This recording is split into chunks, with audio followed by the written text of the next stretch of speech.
They said I was unstable and locked me in the basement. Years later, I gave them the same room, with rules. When I was a kid, my parents relegated me to the basement while my brother was treated like royalty, spreading rumors that I was unhinged. Years later, when their world collapsed and they came to me in tears, I reminded them that the basement is where unstable people belong. I never thought I'd share this tale, but recent events made me realize others might relate to this kind of experience. Maybe putting this out there will help someone spot the signs before it's too late. It all began when I was 13, during a dinner celebrating my middle school graduation. My younger brother, Ethan, had just bragged about joining the junior soccer team. My mom turned to me with a forced smile, the kind that feels hollow. "Mateo, honey, we need to discuss your living situation," she said, slicing her chicken like it was a casual topic. I froze, fork midair, staring at my plate. The basement. Our basement was a grim, unfinished space. Bare concrete, flickering fluorescent lights used mostly for storage and laundry. "My room's fine," I protested, glancing at Ethan, who was suddenly engrossed in his vegetables. "It's settled," my dad cut in, eyes glued to his phone. "We're turning Ethan's playroom into his new bedroom, and he's getting your room. The basement will suit you. You've been off lately. This will give you room to figure things out." Off. I wasn't off. I was just quieter than Ethan, more into books than sports.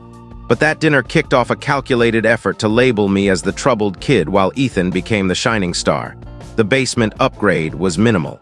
Some mismatched carpet scraps, a used bed, and a cheap desk from a discount store.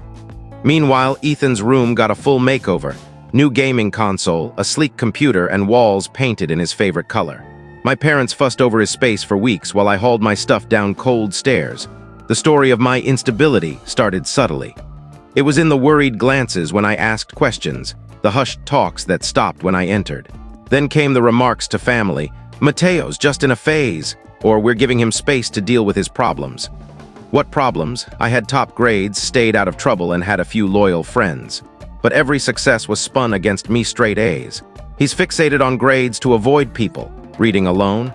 He's shutting himself off again.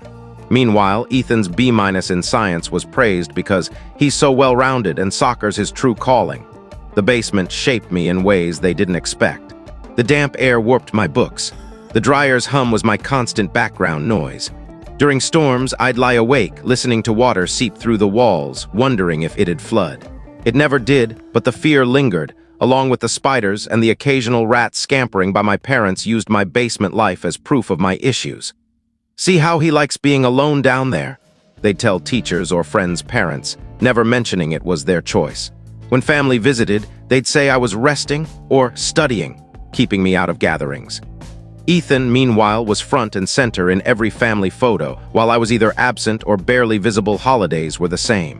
Ethan got piles of gifts upstairs. I got socks or notebooks for my basement bed.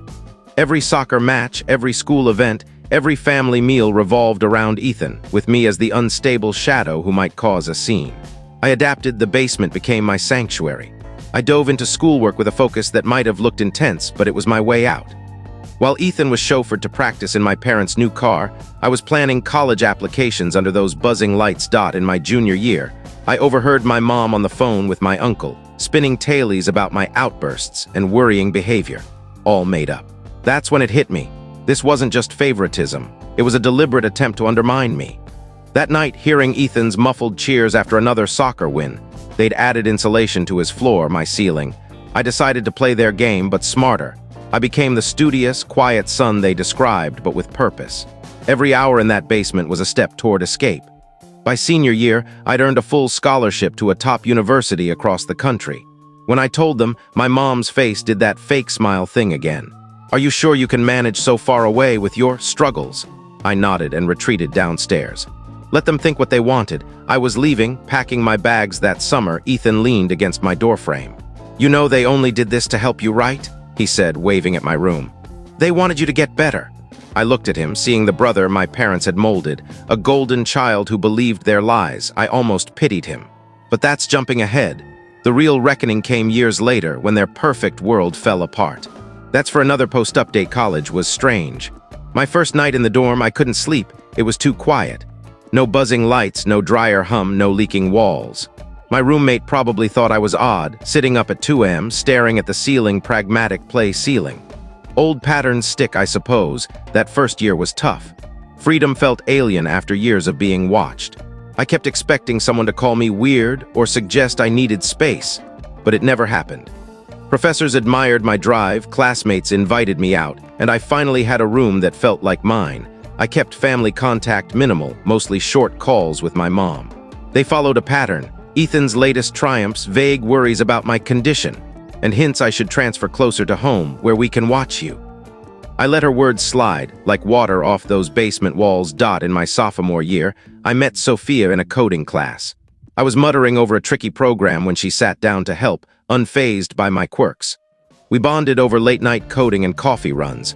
When I finally shared my family story, almost by accident, she didn't pity me. She got mad. "That's not parenting," she said, gripping her mug. "That's abuse." The word hit hard. I'd been seeing a therapist, Claire, who'd become a friend, but I'd avoided that term. It felt too big, too real. Sophia helped me see it for what it was back home. Ethan quit college to chase soccer, moving back in with my parents.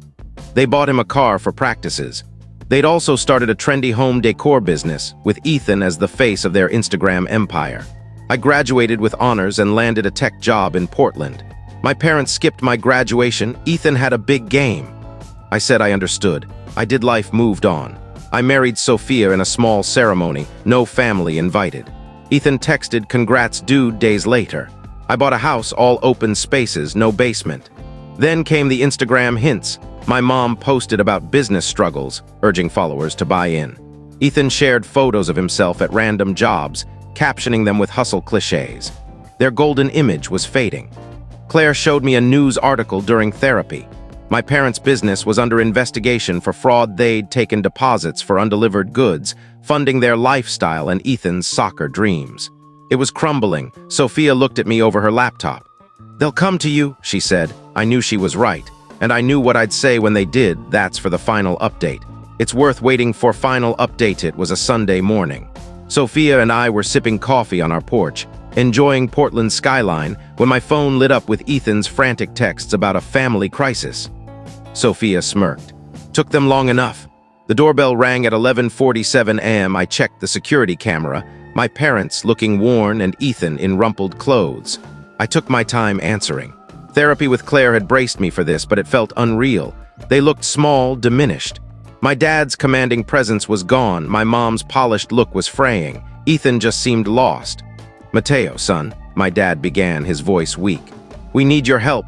I stood in the doorway, unyielding. "The basement's where you need help." My mom's face fell. "Please, we've lost it all. The business, it got complicated. We didn't mean for this."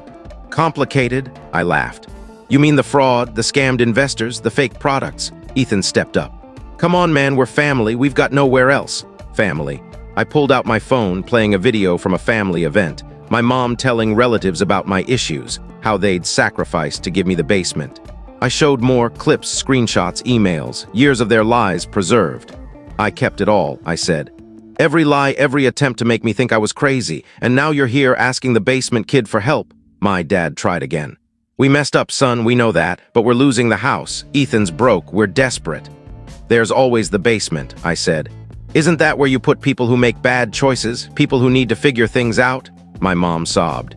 "Please, Mateo, we were wrong, we'll do anything." "All right," I said. "Here's the deal. I have a nice basement, carpeted, well-lit private bath. You can stay there, but there are rules. 1, you post a full confession online. Every lie about me exposed. 2, you get therapy, I'll pay. 3, you work honest jobs to repay your victims. 4, you live by my old rules. The basement's your space to fix yourselves." Ethan was furious. "You're joking." "Dead serious," I said. "Take it or leave it." They whispered, argued, then agreed. That was 6 months ago. They're in my basement now, following my rules. Their confession post went viral. Fans loved the truth behind their perfect family. Ethan bylaid, moving in with a friend, sending me angry texts I forward to his therapist. Sophia thinks I'm too kind, letting them stay. Maybe, but there's something poetic about them living my old life, facing their lies. They're improving bit by bit with therapy.